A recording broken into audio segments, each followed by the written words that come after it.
I'd like to welcome you all to the 104th Science Cafe, sponsored by the Science and Mathematics Education Institute. Our presenter tonight is the interim chair of the Department of Geosciences, associate professor of geosciences, and chief curator for the Sternberg Museum of Natural History. Please welcome Dr. Laura Wilson. Thank you. Am I good, or do I need a microphone? Good? Oh, thank goodness. Okay. Perfect. Well, thank you for coming tonight. This is exciting. This is my first Science Cafe, so I'm really excited to get to do one of these. So I'm going to be talking about some research that I haven't worked on in a while, but I need to get started again. This is something that I never published. You do need a mic? Okay. Better? Okay. So this is something that I am trying to do again and familiarize myself with so that we can get it out there and expand it. So what I'm really interested in is ecology. So I'm a vertebrate paleontologist, so I study dead things with bones. But I consider myself a paleoecologist, that I'm really interested in ecosystem structures, how animals interact with each other, how they interact with their environment, the effects of climate, and things like this. One of the ways that I get to these questions is by looking at bone histology, which is the internal structure of bones, so the actual bone tissue. And that's what I'm going to be talking about today. So I have done some work with penguins, and so you might think I'm a vertebrate paleontologist. Why would I care about modern animals, extant animals? They kind of make it easy because you can go out and pick them up and measure them and watch them grow and die, and you have all your questions answered. But as a paleontologist, we don't get to do that. When we find a dead animal, that's just a snapshot of essentially what that animal looked like and where it was deposited at the time of death. So it's a very minimal picture. So we do a lot of comparisons with modern animals, modern ecosystems, and things like that. So studying modern animals helps us better understand extinct animals and extinct ecosystems. So we can take what we know of, that's why I put the T-Rex in. So we have to appease the 3-year-olds in the crowd. Because obviously every paleontologist knows stuff about T-Rexes. But we study modern animals to better inform us about extinct animals. So the question that really got me into this research, and I'm kind of telling this a little bit backwards in terms of how it came about, but it's really, how does a bird's ecology affect its bone growth? So if you think about this from a paleontology perspective, if all we have is bones, then how can we use those to better understand an animal's ecology, the effects of its climate, some of its ecological behaviors and things like that. So to do this, like I said, I use a technique called a bone histology, the study of bone tissue. So I take bones, so here's a Gentoo penguin bone, and I take these bones and I cut them up. So I'll take this middle section of the bone and I'll take a saw to it, and some people call it destructive analysis. I call it, permanent enhancement. We are getting information that we would never otherwise be able to get if we did not permanently alter this bone. So we glue it to slides and we put it under a microscope and make science. But what we actually see is we can see it's a little washed out, but we can see the actual bone tissue that gets preserved even after the animal dies within the internal structure. So if we look about this, if you go back to your freshman biology class, and a little bit about bones and what the inside of a bone looks like. So if you think about how bones grow, do people know about reinforced concrete, how reinforced concrete is put down?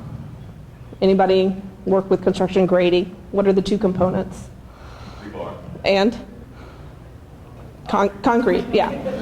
Yeah, so all of our reinforced concrete has rebar, and then you pour the concrete into the rebar framework. Bone is very similar, except we use hydroxyapatite as the mineral, hard, inorganic component, and then we use the soft, squishy protein called collagen. And so these allow bones to withstand different pressures and forces and makes them more robust to what we put them through in our bodies. So we have these different components to this. Some of the things that we have these collagen fibers, if I can find my cursor. These collagen fiber bundles, and this is the actual, the proteins. We have these blood vessels that run through, so we have these vascular canals where blood and nutrients are brought into the bone as it grows. We have the remnants of the cells that actually lay down the bone tissue itself, called osteocytes. And so when we cut open a bone, we can see all of these different structures. So this is chin strap penguin humerus. This is his upper arm bone. If you think about a penguin, we think of them as flightless, but they actually are very good flyers. They just fly underwater. Their flight stroke is the exact same flight stroke as a flying bird. But they have paddles, so they have these elongate, flattened bones, and that's why it looks like this is right through the middle of the bone. If we blow it up a little bit, we can actually see this microstructure, and we can see some of these different characteristics. So these big, darker holes, these are the vascular canals. These are where the vessels are bringing the blood and the nutrients to the bone as the bone grows. All of these little black dots are called osteocyte lacunae. That's a really fancy word, but it's kind of the area where these cells that lay down bone are housed. So all of these are very informative. The image on the left is just a little cartoon. I drew this many, many years ago when I learned how to draw a curved line in Photoshop or in Illustrator for the first time. I'm very proud of this. But it essentially shows kind of hypothetical all of the different types of bone tissue that we could find within a bone. And then on the left, we have another partial cross-section of a penguin bone. That is a Gen 2 femur that kind of matches up. So you can see things like the vascular canals. There are different shapes, different sizes. The osteocytes, those cells that lay down bones, different shapes, different sizes. So this is important because the main thing that we can learn from bone and why we study it is because these patterns that we see in bone directly relates to growth rate. Sometimes we can actually get absolute growth rate, as in this animal laid down 15 microns of bone a day or 100 micron of bones over a year. Sometimes it's relative. Animal A grew faster than animal B, but we can get these different kind of quantifications and qualifications of growth rates. We use a bunch of different characteristics, the shape, the size, the density, so the number of osteocanals per unit area of bones, the shape and the size of the osteocytes, the actual orientation of the collagen fibers, whether it's really organized, which tells us it's slow growing, whether it's all chaotic, telling us it's fast growing. So really the things that I'm going to be talking about are these vascular canals. When we look at different types of vascular canals, we have these different orientations. So if we look at the longitudinal canals, which are in the bottom part of the diagram on the left, which correspond to an image on the right from a duck. We see these different patterns. We have longitudinal, these are the canals coming out straight at you. Radial, these are radiating out from the middle of the bone. The circumferential, these are following parallel to the outside of the bone. And then reticular, which are kind of going each every way anastomosing through the bone. So why this is important is because there was a really, really cool study in 2004 looking at king penguin chicks. So on the right is the chick, on the left is the parent. The left one, the one on the right, obviously is big and fluffy and cute, and the left one is a little less fluffy and cute as well. So this is a really cool study, or at least it is until you read the methods section of the paper where they tell you how they steal the chicks from the nests and kill them while the parents are out getting them food. Because that's one of the byproducts of histology is the animal has to be dead. Well, you could amputate, but typically the animal is dead for you to do research on this. So I like to talk about this study to give purpose to the lives and deaths of these penguins. But this is really cool because they use a technique called fluorescent dye injection. So they took these penguins, and let's say 5 days after they hatched, the scientists snuck into the nests and injected a specific color, in this case a red dye, into the penguins. The penguins absorbed that dye and laid it down in their bone. 10 days later, they snuck back into the nests and injected a green dye. And the penguins absorbed this green dye and laid it down in the bone. 10 days after that, they injected a different color as well. So that when they snuck into the nest for the last time and stole the penguins and then cut them up, they could actually look at their bones under phosphorescence to actually see how fast bone was growing. So if you know you have 10 days between this, is there any way we can turn down the lighting at all? Is that possible? A little bit up here? Oh, in the room? Just so you can see the different colors a little bit.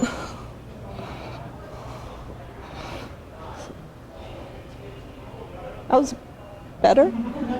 I got this light. Okay, that's better. So you can see down here where this 1 is, that's the red dye that went in.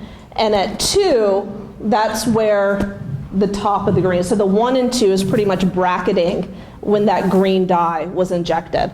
So if that green dye is 10 days apart between 1 and 2, you can look at the absolute growth rates.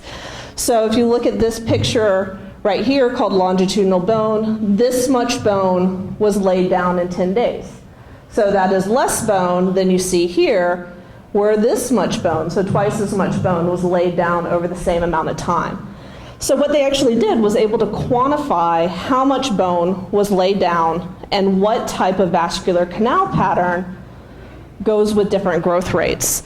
So what they found was that their radial bone, so up here in the upper left, is the fastest growing bone, that you get the most bone growth in a certain amount of time. And then by comparison, the circumferential, the one that parallels the orientation of the bone, is the slowest growing bone. So you get the least amount of bone growth over X number of days.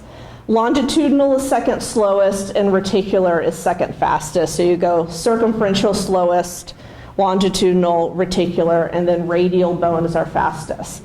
And so once we found this out, this has actually been replicated in multiple different animals, and we're pretty much finding the same results, that radial bone is always our fastest growing bone, and then we have our circumferential and our longitudinal bone as our slowest growing patterns. So we can start putting things together. So we have our penguin on the left, the humerus, the upper arm bone, and our emu on the right. So this is also a humerus, upper arm bone. Completely different types of birds, completely using their wings differently. In the case of the emu, not at all.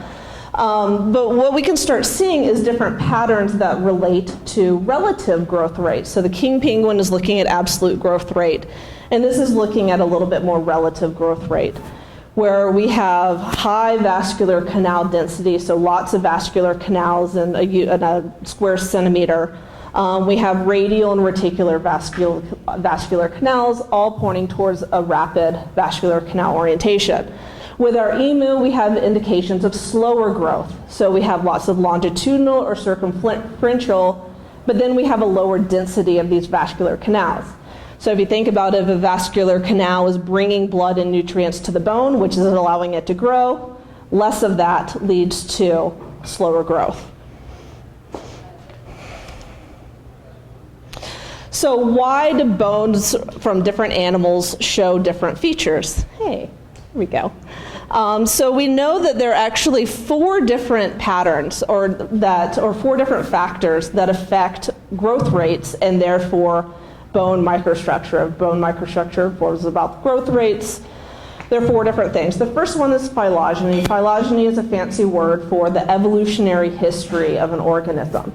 So just what it is and what it evolved from, essentially. So a cow grows differently from a snake, which grows differently from a salmon. So just depending on the type of animal. The second one is ontogeny. So an ontogeny is what happens to an animal between birth or hatching and death. So a hatchling grows very different than a juvenile, which grows different than a subadult, which grows different than adult. So if you've ever been a kid or had a kid, which I think includes everybody in here, you know that kids typically grow faster than adults, at least when we're talking about adding skeletal volume. The third is biomechanics. Some people call this functional morphology, so how a bone is used. So here we have the same bones in the arm. These are actually all mammals as well, but they're all being used differently. So we have our humans, which are used for manipulation. You have a cat, which is going to be walking, running, jumping. You have a whale of acting as a rudder, and then a bat of flying. So you can think about the different stresses and strains, torques, and things like that are put on different bones are going to affect how they grow, how they respond to those different stresses and strains. And then the fourth, which is arguably, or I would argue inarguably, the least understood is environment. So how environmental conditions and environmental cues affect bone growth. So if we take penguins, for example, so we have some things like the Galapagos penguins that hang out off the coast of Ecuador in very nice temperatures, versus other animals. So these are emperor penguin chicks that overwinter in Antarctica right after being born. And so looking at the effects of the environment, of climate, of seasonality, whether things are migrating, and how that affects bone growth. And that's really the one that I'm interested in. So that brings me to penguins. So these are all of our different types of living penguins. And so I was looking at how birds' ecology affects bone growth. And when I'm putting together this question, and I want to get towards the environmental factors on bone growth, it's really important for me to control for the other three factors that affect bone growth. So I chose to work with these three penguin species.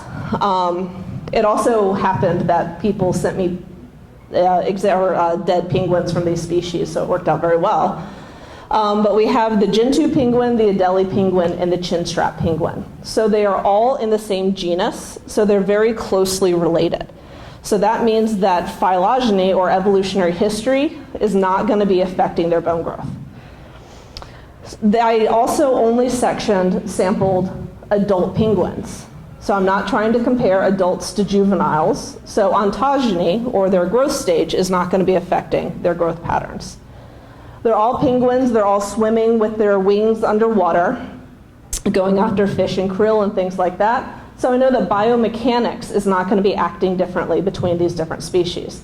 So really any differences that I see in their bone growth is going to come down to their environmental conditions and how they live their life differently amongst the different species.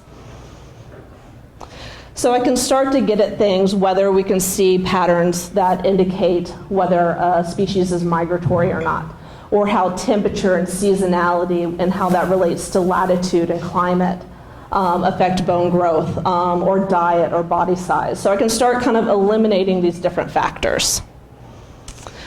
Okay, so these are my three species, my Adelies, my chinstraps, and the Gentoos.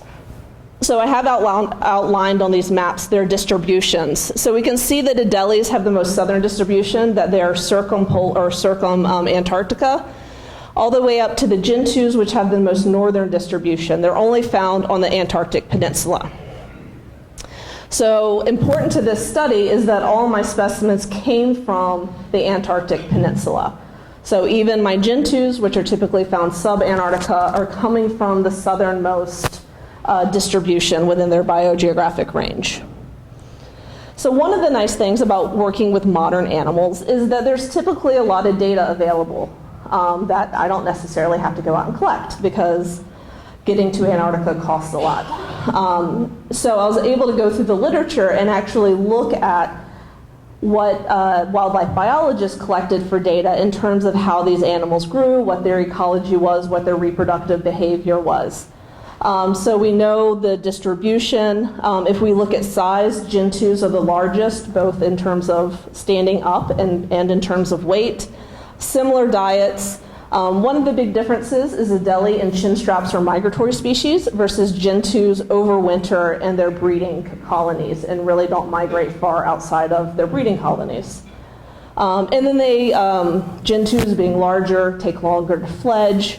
And then the last thing I looked at and was able to gather is this metric called growth constant. So this is not a growth rate, so don't get confused, but it is the amount of time it takes for an animal to go between 10% and 90% of its adult body size. So you're looking at kind of peak growth and how long it takes. So with this, the Adelies have the highest growth constant. They take the least amount of time to go between 10% and 90% of adult body size. Gentoos, in some cases, actually take twice as long to go between 10% and 90%. So based on this, if I'm using bone histology as essentially a metric for growth, I would expect the Adelie penguins to have a bone histology that indicates the fastest bone growth rates because they have the actual fastest growth constants that were measured to go between 10 and 90%. Okay, so reduce, reuse, recycle your penguins. I did not have the funding to go to Antarctica, much to my chagrin. So I worked with polar programs to coerce people who did have funding to go to Antarctica to collect dead penguins and send them to me, which was really nice because I don't have the eternal guilt of people going into nests while penguin parents are out, catching fish and then killing penguins on my behalf. Rather, I just passively got penguins in bags, so I sent lots of bags of penguin legs and penguin feet and penguin lower halves. Thanks to the skuas, they were pretty much defleshed for me, which was really nice. But I got a bunch of dead penguins, which was really, really exciting. So I cut them up. And here's what I found. So these are the Adelies. So just to remind you, these have the highest growth constants. These have the most southern distribution. These are Antarctica. And then they are a migratory species. So what I found, if you look at their bone histology, so looking at the left, this is a slide. This is what their bone looks like under plain light. On the right, this is what it looks like under polarized light. The main difference is what you're seeing under polarized light. The bright areas and dark areas is actually showing you differences in those collagen fiber orientation, so that protein that makes up part of bones. So that's what that's showing, but that's not really important to the story right now.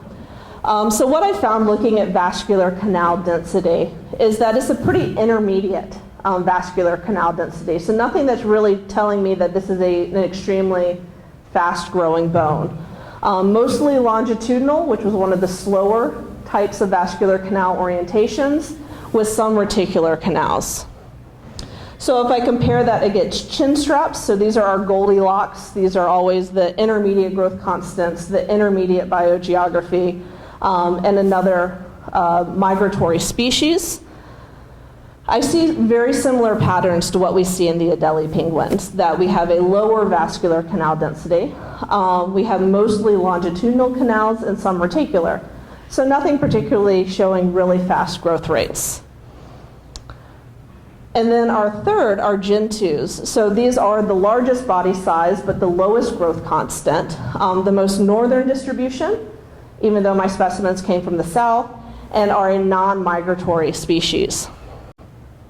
And what I saw here was completely different from what I see in the chin straps and the Adelies, in that we have the highest, almost double vascular canal density in this one versus the other two species. And it's the only species with radial vascular canals. These are the vascular canals that are radiating from the inside of the bone towards the outside of the bone and are associated with the highest bone growth rates. So if I put them side to side, we see similar microstructures and therefore similar growth rates in our Adelie and chin straps versus a different pattern associated with higher growth rates in the Gentoos. So if we go back to this, Gentoos actually have the bone microstructure that is characteristic of highest growth rates or highest bone growth rate patterns.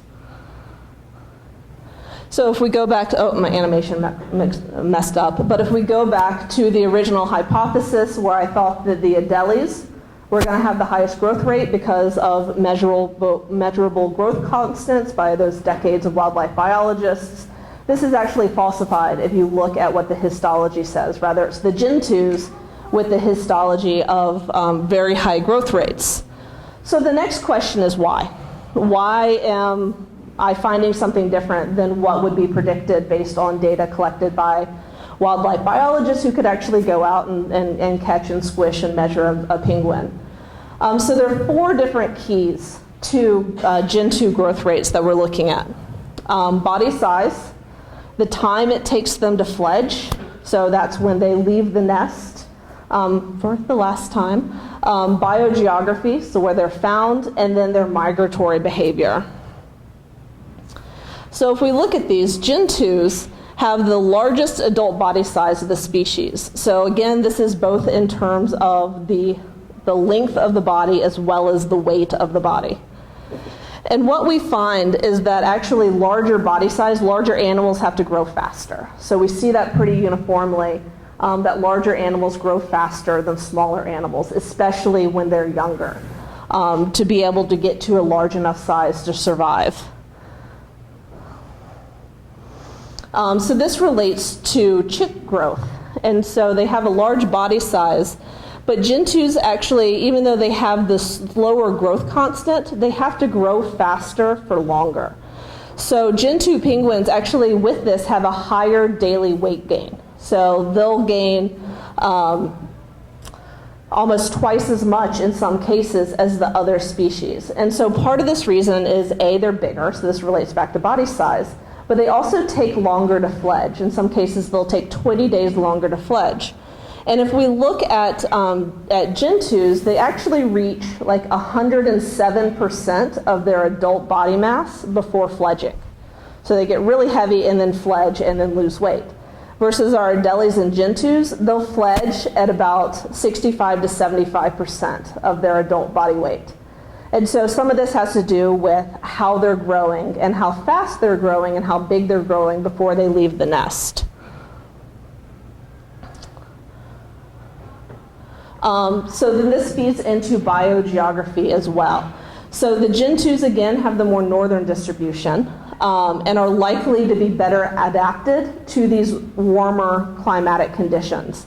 Versus the adeles, with their highest growth constant, is probably an adaptation to the southern hemispheres or to the southern latitudes, more high latitudes, where they're going to be more extreme climatic conditions. And so with this, if we look at gentoos just through their range, so if we go to 46 degrees south down to 61 degrees south, kind of going through their entire biogeographic range, we see at the extreme, the southern extreme, the more high latitude extreme, they actually have the highest daily weight gain than we're looking at the lower latitude specimens. And so the more energy is going to be required to maintain internal body temperatures in the southern colder populations. And then that fourth factor is migration. So our gentoos were the only migratory species that I looked at, with the adeles and chinstraps being non-migratory. And so we have gentoos are going to be overwintering in their breeding colonies. And so to do that, they're going to have to grow fast to survive. If you think about why animals migrate, they're migrating to go to more habitable conditions, but also following food sources. So often, especially in Antarctica, where you're seeing non-migratory species, they're often going through fasting periods with that when food supply gets short, because they're not doing the 1,000 to 5,000 kilometer migrations that gentoos and chinstraps are doing. So with this, we have these southern gentoos, so again, those on Antarctica, are having to grow faster to reach a larger body size to overwinter in these extreme conditions. So they have to get large enough so that if they do have to go through a period of fasting, they're not going to starve to death. It's one of the reasons why they get to that 105% of adult body weight before fledging, is so they have enough padding for the winter that if they run out of food, they're not going to starve, but can actually make it through the winter. So looking at this study, the main conclusion was that the gentooths have this high bone growth rates because they must reach a large enough body size to not migrate, to overwinter in these extreme high latitude environments. And this is actually something very similar to what king penguins do. So king penguins are very unique that they actually take 2 years to fledge. They don't fledge their first year, they stay in their nest, and they fledge their second year. And that's because they're born in Antarctica, but they're born in the spring. If you think about all of the March of the Penguin footage you see of emperor penguins, when are emperor penguins born?